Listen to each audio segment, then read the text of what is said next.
ఆంధ్రప్రదేశ్ రాజకీయం రంగస్థలంపై ప్రస్తుతం most successful show ఏదైనా ఉందంటే అది ముమ్మాటికి గౌరవనీయులైన ముఖ్యమంత్రి గారి ప్రజా వేదికలే.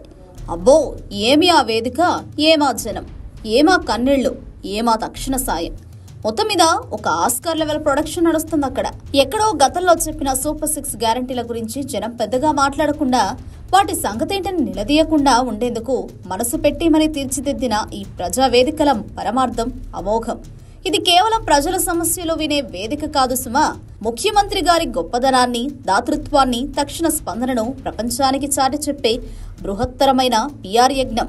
ఈ యజ్ఞంలో భాగంగా ఎంచుకున్న పాత్రధారులు, క్షమించండి, బాధితులు అద్భుతంగా నటిస్తున్నారు. వారిని స్టేజ్ పైకి తీసుకురావడం, వారి దుఃఖాన్ని కెమెరాల ముందు ప్రదర్శించడం, ముఖ్యమంత్రి గారు వెంటనే కరిగిపోయి ఏదో ఒక చిన్న సాయం ప్రకటించడం, ఈ సీన్లను టీవీల్లో, సోషల్ మీడియాలో చూస్తున్న ప్రజలు ఖచ్చితంగా కన్నీరు పెట్టుకుని తీరాల్సిందే. అప్పుడే కదా మన ముఖ్యమంత్రి గారు అపరదానకర్ణుడని, పేదల పాలిట పెన్నిది అని అంతా నమ్మేది.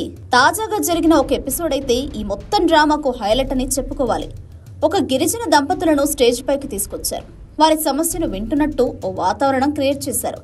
తీరా చూస్తే పాపం ఆవిడ గారు, ముఖ్యమంత్రి గారు ఏ డైలాగ్ చెబితే ఆవిడ అదే డైలాగ్ వెనకే చెబుతూ అడ్డంగా దొరికిపోయింది. అసలు సిసలు ట్రైనింగ్ ఇచ్చినట్టున్నారులే పాపం. లైవ్ పర్ఫార్మెన్స్ లో చిన్న గ్లిచ్ వచ్చి పడింది. వెంటనే మన ముఖ్యమంత్రి గారిలో ఉన్న గొప్ప నటుడు బయటకు వచ్చారు. ఆ పరిస్థితిని కవర్ చేయడానికి ఆయన పడిన పాటలు, మాట్లాడిన మాటలు విని జనం నవ్వు ఆపుకోలేకపోయారు. సోషల్ మీడియాలో ఆ వీడియో అయితే అగ్గిరాజేస్తోంది. ఏమండి, వాళ్ళు చెప్పినట్టు చెప్పకండి, మీకు ఏం కావాలో అది చెప్పండి అని ముఖ్యమంత్రి గారు అనడం, దానికి ఆవిడ అవును సార్, వాళ్లే చెప్పమన్నారు సార్ అని అమాయకంగా చెప్పడం, ఆ తర్వాత ముఖ్యమంత్రి గారు నాలుక కరుచుకోవడం, ఇదంతా కలిపి ఒక పర్ఫెక్ట్ కామెడీ సీన్. మొత్తానికి చూస్తుంటే ప్రజావేదిక అంటే ప్రజల సమస్యలు వినే వేదిక కాదు, ప్రజలను నవ్వించే వేదికగా, ముఖ్యమంత్రి గారి దర్శకత్వ ప్రతిభను, ఎంచుకునే నటినట్ల టాలెంట్ ను నిరూపించే వేదికగా మారిపోయింది.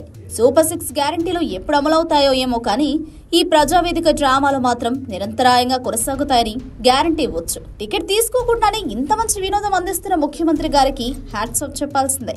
ఇట్లు పిఆర్ మాయలో పడి నవ్వుకుంటున్న సామాన్యుడు. ఇప్పుడు మాట్లాడిస్తాను. నలుగురు పిల్లలు సార్, భార్య భర్త, ఇల్లు లేదు, భూమి కూడా లేదు, యానాది కులం, ఎస్టీ కులం. ఒక్క నిమిషం ఉండమ్మా, నేను చెప్పింది చెప్పక్కర్లేదు, ఉండు. నవ్వు ఆపుకుంటున్నావు కదరా.